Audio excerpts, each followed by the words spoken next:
How do we lead sustainability and regeneration efforts with empathy while facing the overwhelming reality of the climate crisis? Welcome to Net Positive, where we help you to transform eco-anxiety into action through regeneration and resilience. I'm Richard Garrett, and today's conversation is about balancing sustainability, leadership, urgency, and hope. Joining me is Marilyn Specht, a sustainability leader shaping the architecture and engineering industry by embedding climate action, equity, and material transparency into design and engineering practices. Welcome to the podcast, Marilyn. Thanks, Richard, for having me. Glad to be here. Marilyn's career is built on the belief that sustainability isn't just a technical challenge, it's deeply human. From studying environmental policy to shaping industry-leading sustainability strategies, she's worked across architecture, engineering, and corporate consulting to push climate action forward. Marilyn is passionate about leading with empathy, recognizing that climate work is as much about supporting people as it is about implementing solutions. As a mother, she's motivated every day by the need to create a healthier, more resilient world for the next generation. And in today's conversation, we'll explore what sustainability leadership looks like in the architecture and engineering industry, how to lead with empathy while facing climate anxiety, and how to stay hopeful while driving systemic change. This conversation is for sustainability professionals navigating leadership and climate anxiety, architects, engineers, and designers embedding regeneration into their work, or anyone who's looking to balance urgency, resiliency, and hope in regeneration. Hey, Marilyn. Sustainability and regeneration work is deeply tied to personal values. What was the moment that you knew this was the path you had to take? You're so right, Richard. And for me, it was in college when I was trying to choose a major. I think every college student kind of is faced with that big grappling question of what they want to do. And while I didn't know the details of exactly what I wanted to do, I knew it was something in this space, something towards climate action, sustainability, kind of insert general term, something for our planet and kind of for the future of this moment of the climate crisis. And that could take a lot of different pathways. For me, I was grateful and lucky enough to be at a liberal arts college where I was able to study what that meant from a lot of different perspectives and get an idea of where I could take that. I was really focused on climate policy and water policy in the Southeast. I was writing my thesis about the Apalachicola-Chattahoochee Flint River Basin, which runs from Georgia to Alabama and down to Florida. And I was a little nervous about getting a job. And it was right around the time of the 2008 recession, and I was concerned. I really needed a job after school. So I was thinking about what I could do to kind of give myself a little bit of a competitive edge on my resume. And I decided to study for my LEED Green Associates exam while I was writing my thesis my senior year. And that was really the moment where I was like, maybe this is it. Maybe I want to do something in green building. There's so much opportunity. I think a lot of us have heard that 40% of global emissions figure comes from the built environment. And I thought, wow, that's a big chunk to really chip away at and to really change. And so for me, again, I didn't really consider anything else. It was more just about whittling down what it actually looked like and then kind of tangibly moving into my career. What did that next step look like for you? Yeah, so I was fortunate enough to work for an environmental nonprofit for a while. I really believed in the mission, but was really doing more of an administrative role. So that gave me kind of my foot in the door and gave me a paycheck for a little while, which was totally what I needed at the time. I was living in the Bay Area, obviously a very expensive place to live. And through kind of a chain of connections, I was able to get an interview at an architecture firm that was hiring for an entry-level green building specialist. I didn't study architecture. I didn't study engineering, so I was a little bit of a unique candidate, but I Mm-hmm. caught the attention of someone in the room who was a decision maker and they could see the passion and they gave me a chance.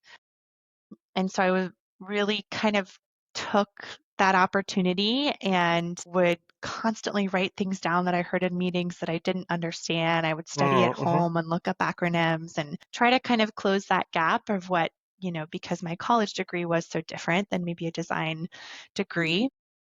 And I worked there for a while and then shifted to an engineering consulting firm also in the Bay Area and was there about a decade. I was really had incredible opportunities to work with amazing colleagues, amazing clients all over the world, and really driving sustainability across portfolios, Mm-hmm. across countries, and across organizations and corporations. And that just gave me such expansive perspective on really holistic climate action and what that means beyond a single project and a single design or a single construction phase, and really how to communicate so much of what we talk about to a variety of stakeholders, all the way up from C-suite executives down Mm-hmm.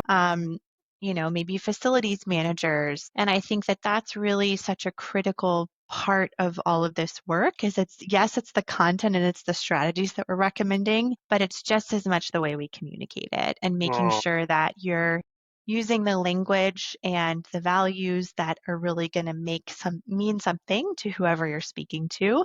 And that's going to be really different depending on which region you're working in, or if you're talking to a privately held company or a publicly held company or a city. And so that was just a really important lesson that I think I learned through all of that work. Fast forward to today, I currently work at Smith Group. We are the Mm-hmm. oldest architecture firm in the US. We've been around 173 years. And I am the director of sustainability integration across the firm. I have a very interdisciplinary role. I get to work with all of our disciplines. We have architecture and interiors and MEP engineering and civil and structural engineering, and also landscape architecture and urban planning. And so my job is to really work across all of our regions and all of our disciplines and all of our markets to integrate sustainability and to make sure that it's embedded in all the work that we do as a firm. So it's a really exciting role. It's definitely, that kind of communication piece I spoke to earlier of being able to speak someone else's language and kind of zero in on their perspective is really, really critical in that role too. Mm-hmm. And I was very much drawn to the firm because our top values are sustainability and justice. And then right alongside that is integrity. And I think those three pillars are so critical in this work and very much embody my personal beliefs and kind of how I show up to work each day. That makes sense. And tell me a little more about that interdisciplinary work with engineers and designers, architects, artists. There's a lot of different types of communication there, a lot of even Yeah. types of information. How do you sort of wrangle the cats, if you will, amongst all of these different disciplines? And how do you carry that thread through your work? Yeah. Yeah. I think that that's really the question of my career, right? How to do this successfully with so many different perspectives and expertise and views. And that's very much the real world that we live in when we're talking about the climate crisis. I mean, that hits the nail on the head. But I really think it's so much about understanding where people are coming from, leveraging expertise and assets where they are, and also Mm-hmm. looking collectively about what your team is made up of and who brings what to the table and how to really work together to drive things forward. So much of it is kind of like, okay, what's the purpose of this moment on this project? What are we solving for? What are we knowing we need to solve for maybe 2 months from now, but let's really get focused on now. I think it's really easy to get a little bit overwhelmed about everything that we're pushed to solve for and to design and to build, not just at our firm, but really across the industry. And that's something that's been a constant for my whole career. We're dealing with permitting requirements and code ordinances and schedule and budget demands from a client and, et cetera, et cetera. So there's so much that we're weighing. And I think really getting strategic about what are we solving for right now and how do we get there?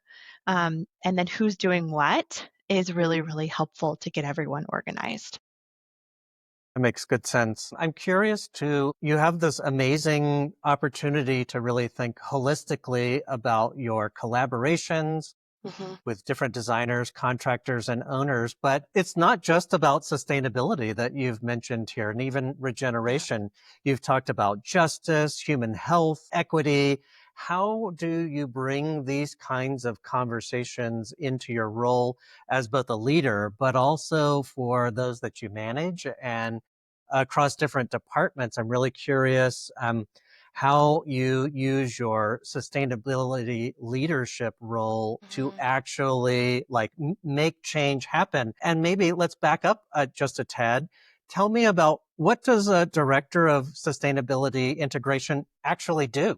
Yeah. Yeah. So, like I said, my job is really to integrate and kind of embed sustainability across all of our sectors and markets, all of our disciplines, and all of our offices and regions. And sometimes that's very much in the weeds of working with our structural engineering lead and figuring out our embodied carbon processes and how to really drive design decisions and embed best practices in our specs, for example, if we're really getting in the weeds. Mm-hmm. Sometimes that's more talking with our urban planning and my climate adaptation partners and thinking about how we work with cities and communities to create actionable and tangible resilience and equity plans that not only are future thinking and we know that our climate is changing. And so, how can we really prepare for that? And what does that mean for everyone in the community? And how do they have their voice in those decisions and in those planning processes? So, a couple of examples. And then, I am really passionate about materials and material health. So, that's something I get to dive into a little bit more with our interiors teams and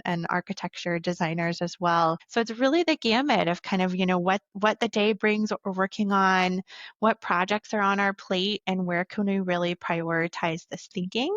Mm-hmm. Every project is not going to do everything in the best possible way, and so it's really figuring out what makes sense for that project, for that client, and where you can really push and elevate beyond best practices and really be exemplary in setting a new standard for the industry. And so some of our projects are going to be very aspirational on health and wellness, and so Mm-hmm. what does that look like? Other projects are going to be decarbonized and all electric and maybe using renewable energy. And so, how can we really make sure we're elevating that effectively? And so, some of that is really listening and understanding from our clients what their vision is for the projects, and then working with our design partners to really hone in on the strategies to achieve that. But we always try to think about sustainable solutions that consider not just what's best from an environmental, planetary sustainability Mm-hmm. standpoint, but also for human health and justice and community. And so, at minimum, how can we really elevate each of those kind of three pillars and making sure that when we talk about sustainability, it's really all encompassing and holistic. I think some in this world don't really love the term sustainability because it can mean everything and it can mean nothing at the same time. Mm-hmm.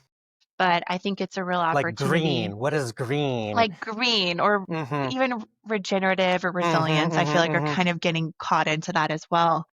But I think what I try to use it as is it capturing those kind of three pillars and thinking about solutions that are short term and long term make sense on all those ways. And triple bottom line sustainability is what many of us were taught, kind of Mm-hmm. old school in college, perhaps. But of course, it has to make financial sense. And so much of what we do and what we would already recommend does. But sometimes it's just about communicating it in the right way and understanding, again, who you're speaking to and what they really value and how to address that in your solutions. My brain is wandering through code switching. Do you feel Yeah. like you have to, and you've talked about thinking caps, do you feel like you have to wear different hats or speak in Yeah. different codes when you're speaking with one group versus another, a client versus an internal partner? Yeah, sure. And I think, you know, for a while in my career, I was a little bit shy about the fact that I didn't study this, right? Like Mm-hmm.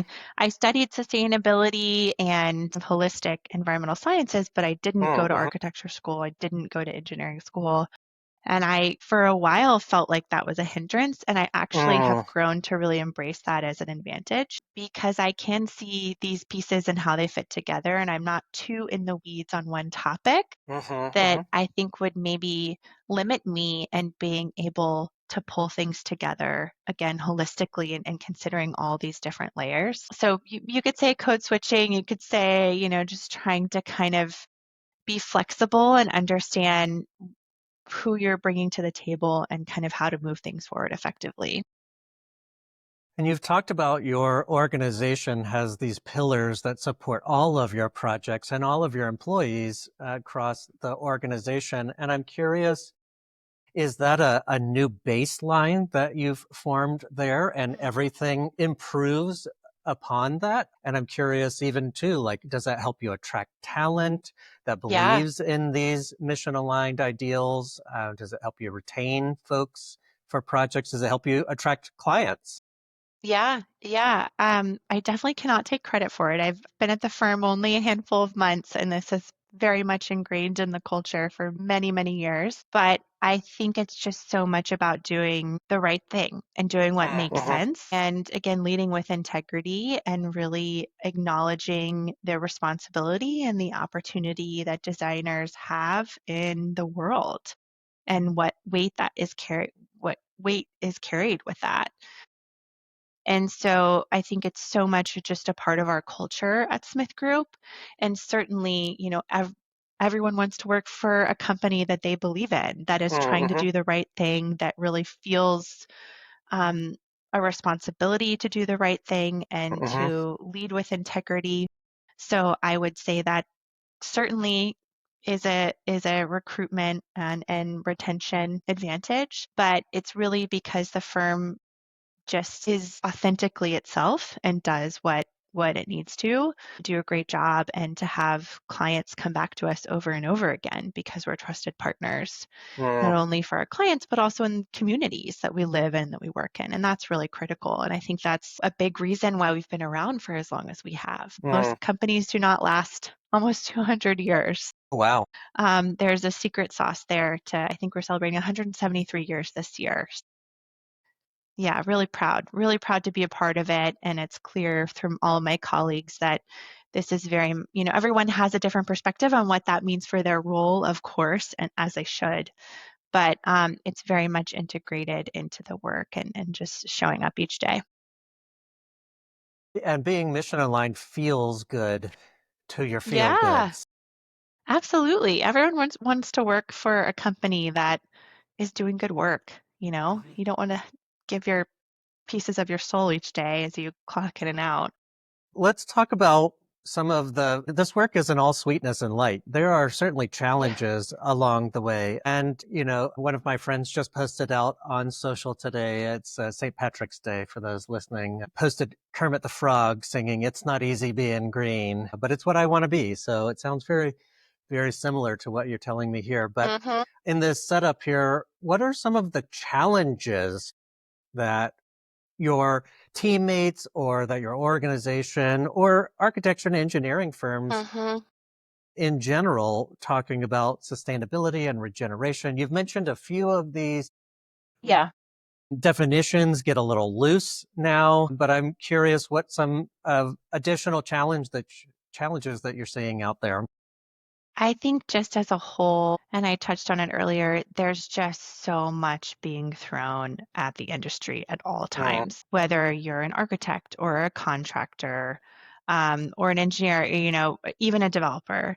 You're mhm, dealing with different policy changes and code requirements depending on where you're working. You're dealing with constant changes to supply chains and cost to build and budgets and what that looks like. Schedules are obviously constantly changing because of all of those. And I think too, there's so much industry standard around what good looks like and what best mhm, practices are when we talk about any of these things around regenerative design or sustainability or health and well-being in the built environment or even resilience, that it's not like there's a go-to source mhm, that will tell mhm, you mhm. if you just do these things, you'll have you'll meet your goals, there's often many, many different resources and organizations and standards and certifications. And so I think there's just a lot of kind of swimming through the mud and trying Mm, to mhm, figure out mm, mhm. what makes sense for your project, for your region, for your climate zone, for your city,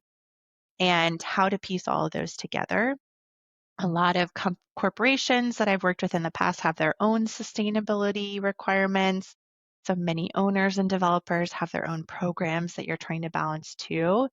So I think as a whole, there's just so much that's constantly evolving and changing that anyone in this industry has to be very knowledgeable and responsive to all of that and trying to balance all of those layers while still getting things built and meeting expectations and budgets and schedules, et cetera. So I think that's really just kind of all encompassing of Mm, probably mhm, what's the most challenging thing in the industry. mm, mhm. Well, and, you've given some examples here, particularly with your clients who may have competing priorities. They may be pursuing different goals. So that Mhm. alignment seems like that's going to be really important in your work, not only aligning with your clients, but also with your internal teams to help deliver on those Yeah. expectations. Yeah, and I mentioned it before, but so much of this work is really about communication and Mm-hmm. figuring out, where you want to get to and how to get there and who's doing what. It's very fast paced, so you've got to be organized and you've got to figure out the right way to communicate so that there's not a bunch of confusion and then you're losing time because things have to continue. And despite all of this, we're still trying to really change an industry and Mm-hmm. make a huge difference in what's being built or maybe not completely built, maybe renovated, hopefully, Mm-hmm. um, and changing the trajectory of the world. So there's a lot of opportunity and there's a lot of aspiration there, and then a lot of layers to kind of. Do you see more importance being placed on the human experience in our buildings, in our built environment? Yeah, absolutely. I think that's not a new thing. I would Mhm. say, in the last 10, 15 years, health and well-being has been a huge topic. And oftentimes organizations are really focused on that, particularly if it's a workplace, Mm, how to create spaces that lead to more retention and higher productivity and creativity. There's a lot of studies and data out there that shows different strategies to incorporate. And then certainly with COVID, we were talking about how diseases spread and how to create mm, mechanical systems that are better filtering air and how close everyone has to be if they're in an open office plan or in a hotel room. So that kind of elevated those conversations a lot. But I think what's so important is to not get lost on just isolating those and not thinking about potentially other strategies that you're leaving behind in the mm, process. And that's where I kind of come back to my holistic sustainability does it make sense for human health? Does it make sense for community and justice? And does it make sense for planetary mm. sustainability as well? Tell me why empathy is so important into your work. Hmm. Everyone I think who was drawn to this work feels an elevated maybe pressure or calling or just Mm-hmm. awareness, maybe is the right word, Mm, of the larger picture. I was talking to a friend who is a therapist and she wants to specialize in climate anxiety and was kind mm, of asking my take. And we were just reflecting on that this is an existential crisis. And I think mm, it's easy to say that and kind of feel like it's dramatic, but I certainly personally am so constantly aware of what's at stake. mm, And it's not just that a client was unhappy or the project flopped and the building wasn't as great. It's indicative of larger trends that we're not on the right track. I feel like you can easily kind of spiral mm, and zoom out into the larger picture. And I think everyone that I work with who's called to this work and that I've always worked with feels that very deeply and is very aware of that. And that's a lot of weight to carry. mhm, Um, these are not easy jobs, but then when you're also thinking about that and the added pressure and the stress and the anxiety that comes with it, why would you not want to be empathetic? Because everyone's Mhm, really coming with such um, a larger meaning to all of mhm, this. mhm, And I think that that is just so important to not lose sight of in like my own personal day to day and then also in my role in the work that I do. And so I mhm. really try to kind of keep that really grounded and also really daylit. You know, we talk about that a lot on my teams in my work. Oh, tell me more. Yeah, I mean if there's something going on in the news that feels like Mm, it's completely against what we're all working towards, that feels really defeating and overwhelming. mhm, And mhm, I feel like I have a responsibility as a leader, and also just as a human to acknowledge it. mm, I don't mhm, have a solution, but like, hey, this is really tough to absorb right now and the work that we're doing. If you need a day, you need an extra lunch hour, like go take a walk, go do what, come back when you feel like you can refocus mhm, because this is the long game. We all need to do our best work over many, many years and many decades. mm. And collectively, we need to do that for us to get where we want to be. And I think it's just important to keep that in mind always. Do you see leadership in the workplace paralleling with your parenthood? And do you see those as transferable skills? Oh, that's a good question. I would say Or even in sometimes. dinner time conversation? Yes, I would say definitely sometimes. I think what being a parent has taught me so much about is, again, communication, particularly when you Mm, have mhm, maybe a young toddler who's still learning communication and emotional regulation. It really tests your management skills from that standpoint, and certainly your empathy, even if you can't mm, relate mhm, to something. mm, mhm, It really reminds you that everyone's perspective is valid, right? mm, mhm, And I think I just try to instill in my kids that, you know, we all have a responsibility to humanity and to our communities and to the world, and we're just all doing the best we can. mm. And maybe that's a really small thing each day, maybe it's a larger thing, and that's okay. But I think that's really important.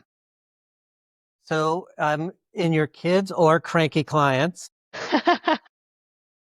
how do you approach some of those conversations with folks who are resistant to Yeah, these ideas or you communicating? You could speak all you want, but unless they're listening, yeah, it doesn't go in and be processed. So, what are some of your tactics that you've used empathy as your secret weapon yeah. in having these tough conversations? Daylighting, I think, is a really great aspect of that.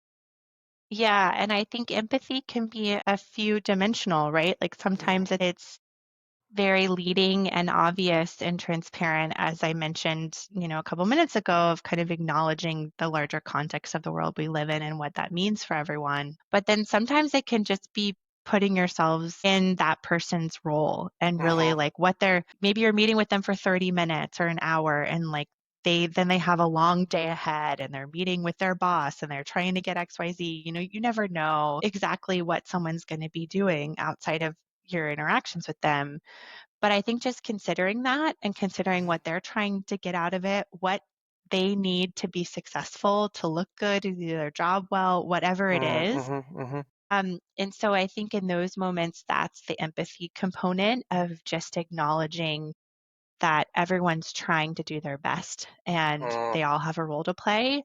And how can I uh, re-communicate our strategies or solutions that we're proposing on a project or in a moment in time in a way that's going to help them be successful in their role. mhm, And so I may not use the word sustainability. I may not mhm, use the word, I don't know, resilience. Who knows? mhm, mhm, mhm. But it's thinking about, Durability, cost of yeah, it's operation. right. Mhm, Yeah. And maybe I do, but mhm, it's just about really being considerate of what they need and what they're looking for and how I can help make it as easy as possible and kind of connect those mhm. dots. When you see your teammates start to singe at the edges, a lot of us put our hearts on the line here. Yeah. You've mentioned this even in our setup here, but as you see some of your teammates and colleagues starting to fray at the edges and even face burnout, burnout is very Yes. real in our Very community. real. What types of strategies have you offered for that long-term commitment or to help promote that long-term commitment and not flame out? Yeah. I think I find a lot of just personal support Mm, in a balance. And some of that is like reminding myself what the data shows, like mm, just a little refresher of like, okay, where we've been, where we're going, just like we're on the right track. Things are moving, things are shaking, even in the moments it feels like it's not happening in the way that it should be. We actually mhm, are making a lot of progress as an industry, as society, as a world in driving down carbon emissions as a whole. We have a lot more work to do, but I think sometimes just reminding myself and kind of refreshing on those points, mm, and I found that a lot of my colleagues and teammates have gotten some empowerment and some reassurance and just like, okay, right, that's the larger picture. mhm, Okay. And then I think the other part of that balance is taking a step back and just taking a break. I so rarely read anything but fiction in my mhm, personal time. I read a lot and I try not to read the news, or I have very specific moments and ways that I read the news. I spend a lot of time away from my computer when I don't have mhm, to be working. And so I think it's really important to reestablish what's truth and mhm, like where things are going well and the wins there. And then also just taking a break and recharging because you can't consume yourself in this world. I can't. I don't know anyone who can.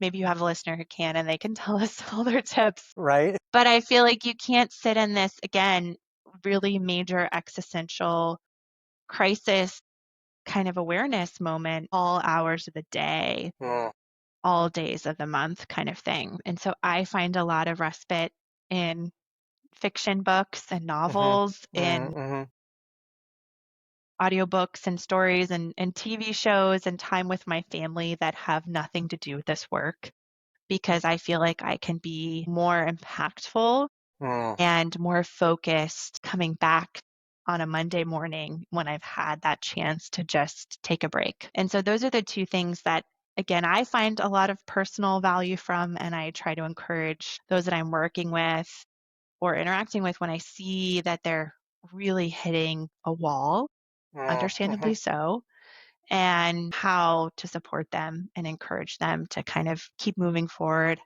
in a way that they can mentally. mm, mhm. Do you have personal experience with burnout? I think I've had moments of burnout for sure. I Mm, mean, this mhm, is a very fast paced, very go, go, go industry. There's always another project, there's always another deadline. And so you can kind of feel that after a while. And so I've definitely had moments where I'm like, okay, I need to take a vacation.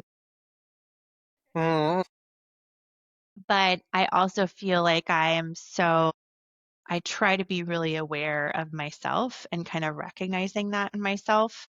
It's not always easy to do when you're kind of caught in the moment, but I think over time I've learned to kind of manage myself a little bit more proactively so I don't quite get to that point. mhm. That makes sense. Well, you've mentioned kind of the rapid pace of our industry, and there's always projects coming down the pike. But I'm curious how values play a role in decision making, both personally and professionally in your work. How do you bring Marilyn fully to your role with the values that you've formed? Yeah, I mean, I think I try so much to be myself. I think there's certainly a level of obviously professionalism and wanting to impress a client or do a great job on a presentation or whatever it is. But I try to really ground myself in who I am Hmm. and how I show up to have these conversations.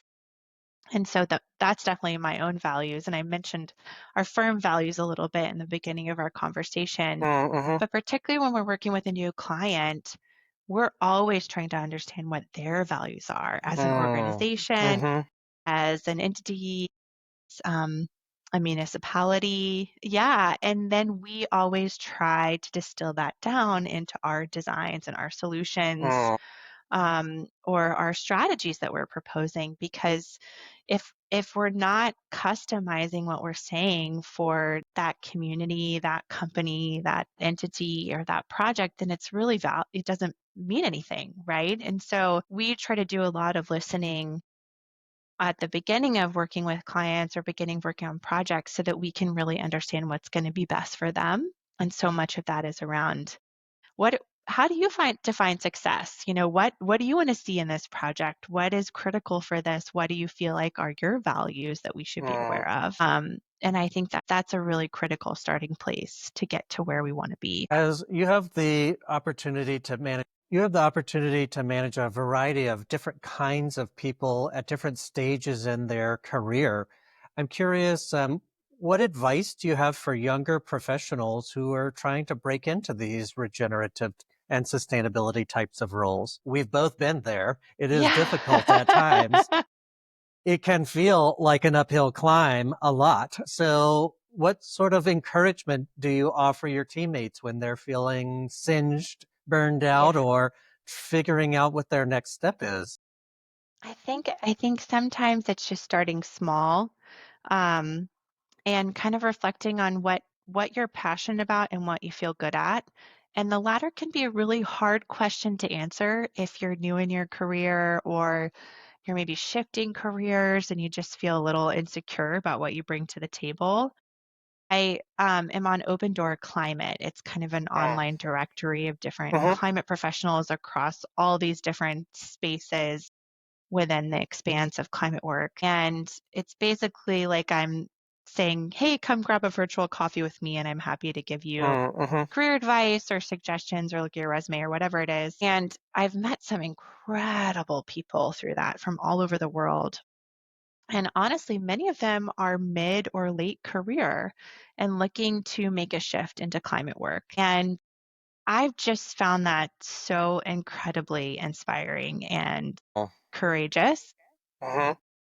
And we need everyone. We need more people and everyone working in this space. Mm-hmm. Whether you come to the AEC industry or not, and you're doing something else, we need investment bankers and finance professionals and teachers and mayors and janitorial staff, the gamut of all these jobs that consider what their role brings to this and how it can help create a better future.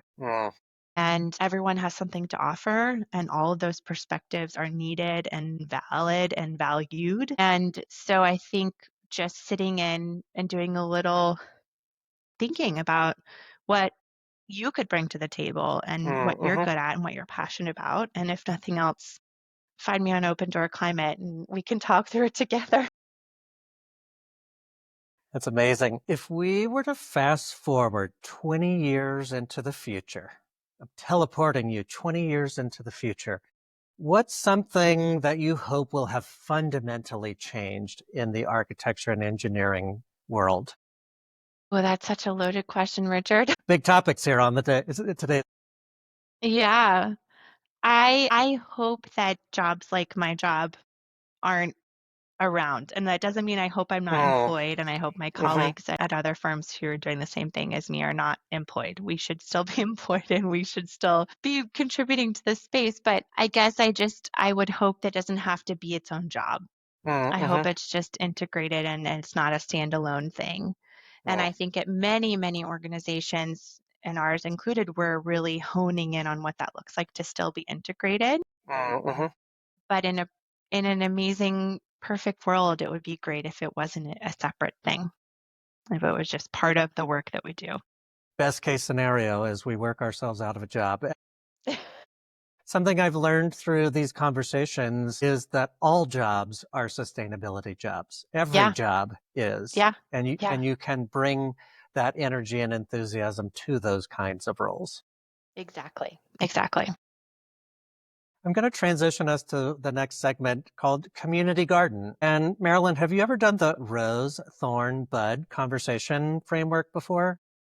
I have learned about it through our conversations together, so I'm excited to do this together today. Well, a quick reminder, rose is something that's really blossoming in your world today, in your personal life or your professional life. A thorn is a sticky problem that you're having and draws blood to the fingertips like a cactus. And then bud is giving you hope for the future. So, Marilyn, what's really fragrant in your world these days? Yeah. So a rose, I would say, is just how unbelievably inspired I am by my colleagues that I work with Mm, every day.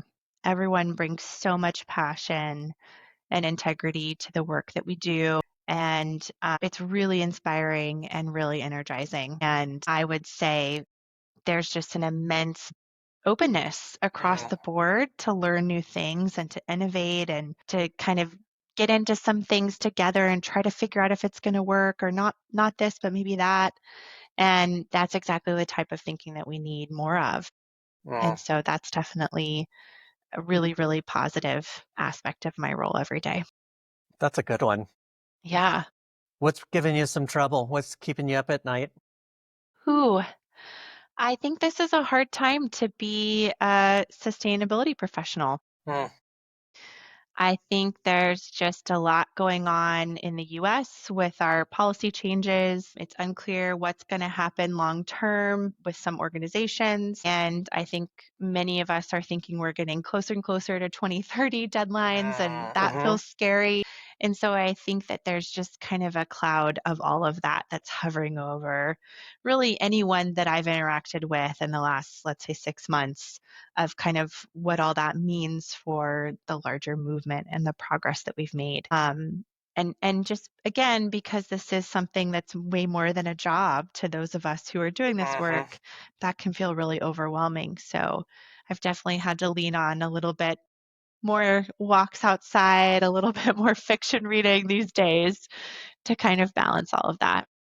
What type of fiction do you like? I mean, anything. I'm kind of open. I recently read some like historic fiction that was interesting and listening to some good audiobooks. So anything that's a little bit a balance of not too light, but not too heavy, let's say. Marilyn, what's bringing you hope for the future?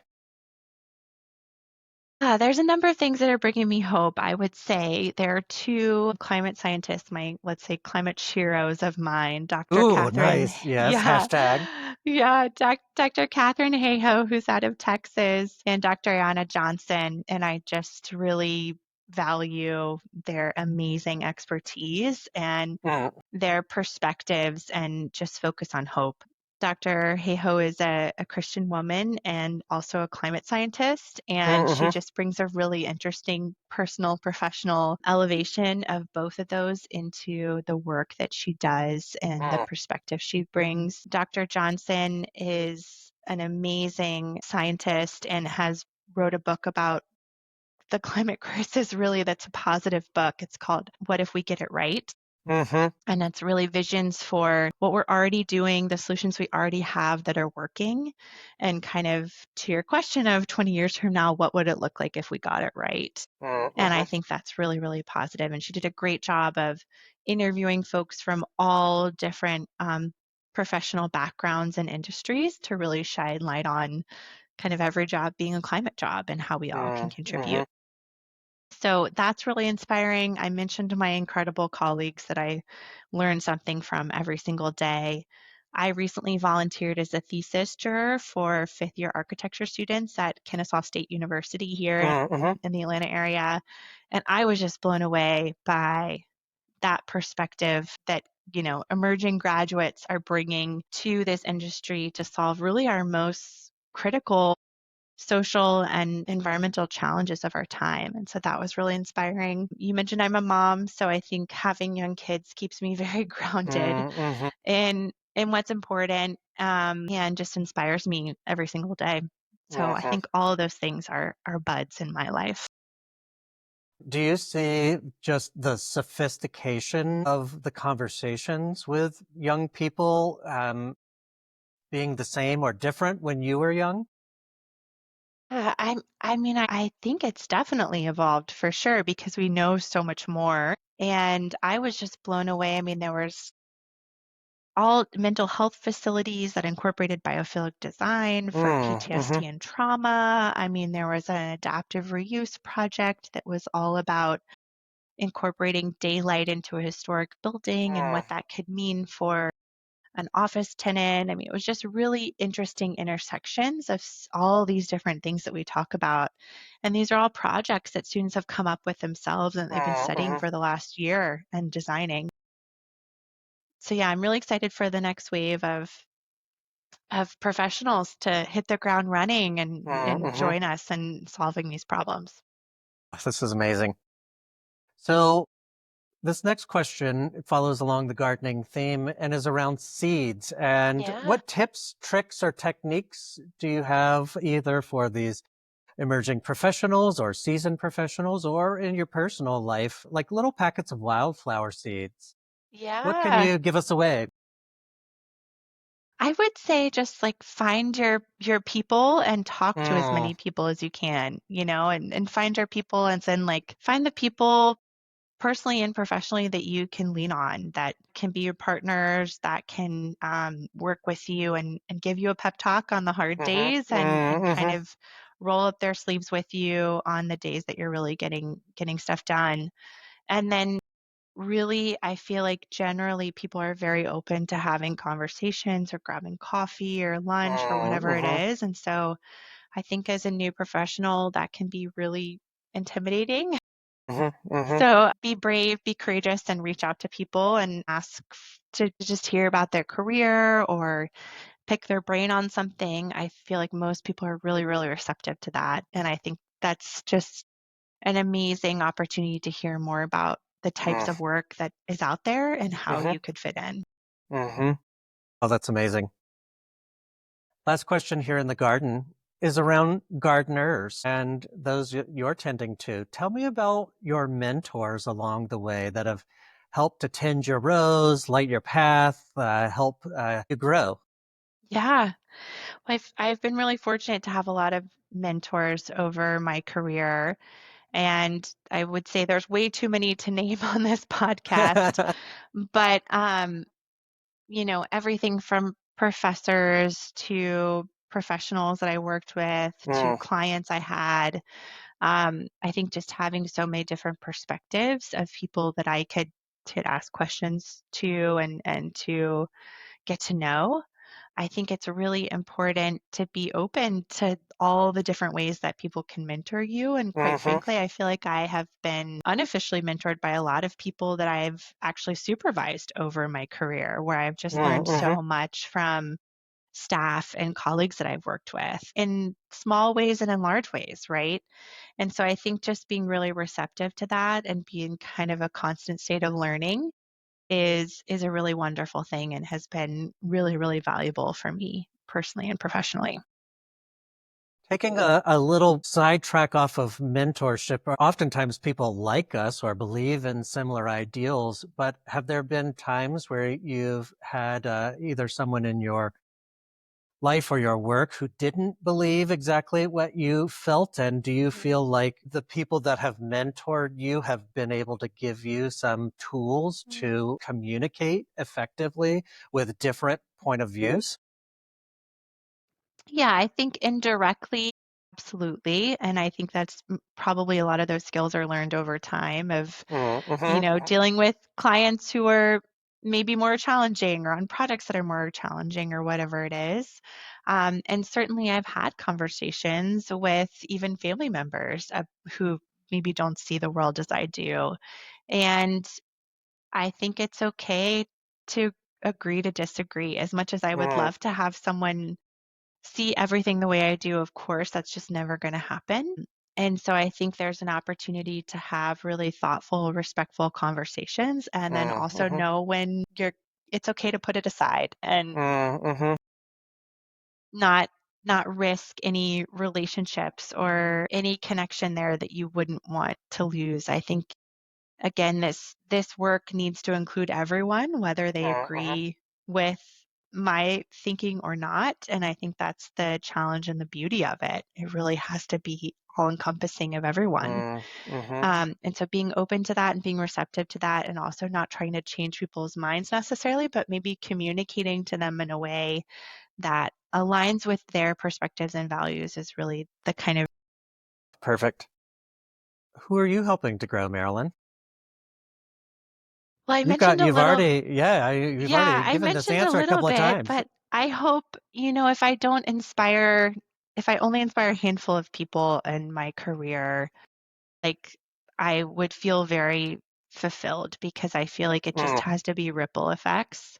I hope I inspire a lot more people. I hope I bring more along, but it's these little ripple effects and connection points that are going to really create larger shifts, and that's where we're trying to get to. Well, I want to be very clear with you that you are one of my inspirations, and that's why Thank I've asked you you. to be here. I think that this is an important part of our conversation. Thank you so much. I'm so happy to be here. Tell me a little bit about the inspiration that you see in your children or your family life. Where do you Mm, see that spark of joy happening? well, I am grateful that I live in a place where my kids spend a lot of their free time outside, and they attend a Mm. school where their curriculum is a lot of it is outside.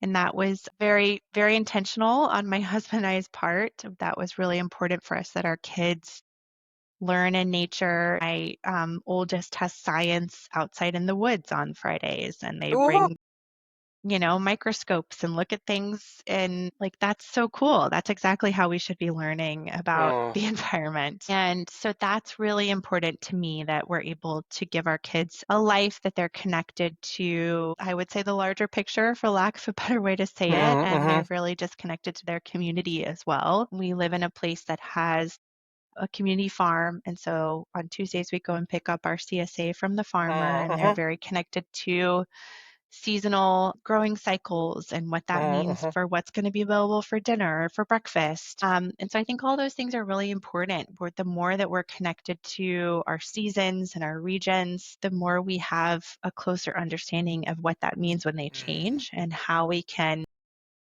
adapt and contribute to hopefully as little change as we. Speaking of nature, what's one of your favorite places in nature? Yeah. There's two places that come to mind.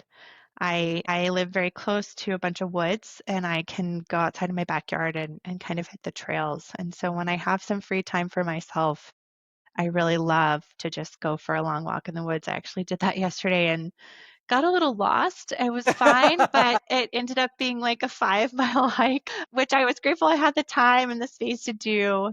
And I wasn't really lost. I just couldn't quite figure out the most direct way to get back to where I wanted to go. But I think that's really, if I feel such a boost in my mental health and my energy when I have a chance to be outside surrounded by trees.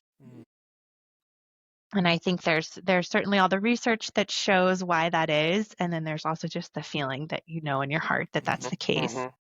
And I'm also a lifelong horsewoman, so anytime I can be at the barn and be around horses, I'm a very happy person. So those are my two places.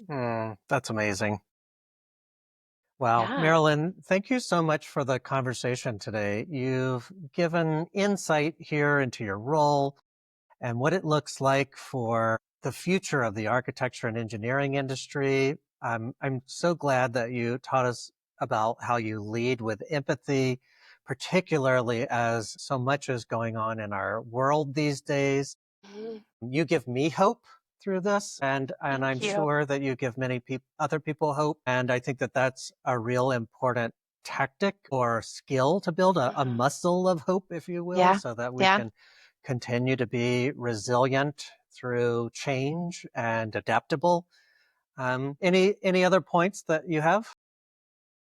No, just thank you so much for having me. I'm so excited about Net Positive and excited to hear the other interviews. I know you have a lot coming out, and thank you so much. Marilyn, I'm so thankful to have you here. We'll certainly share about the open door climate. I'm going to put myself on that list. So stay tuned for another coffee chat from me. Thank you for being such a bright light in the constellation of professionals here. You really do help light the path of others and help them Thank you. to navigate. So let me make sure that you hear me clearly say to continue this great work Thank you, that you're Richard. doing. It's really important. I also just really appreciate the full spectrum of emotion that you've been able Mm, to share with us, that anxiety is a very real yeah. emotion, Yeah. and it's valid and is something that should be daylit and addressed, just as you've mentioned. And so thank you for sharing some of these tactics. Grounding in nature, I think, is a Yeah. real big one Really here. important. Your work in bio-inspired spaces is inspirational in that. So I think that that's a good strategy that you're applying in your daily Yeah. work. But also you've given some examples of how you carry this golden thread through your personal life. So thank you so much for joining me. And I hope you'll come back for another episode. Yes. Thank you so much for having me. And remember, everyone, that big changes start small. And we'll see you back on our next episode of Net Positive.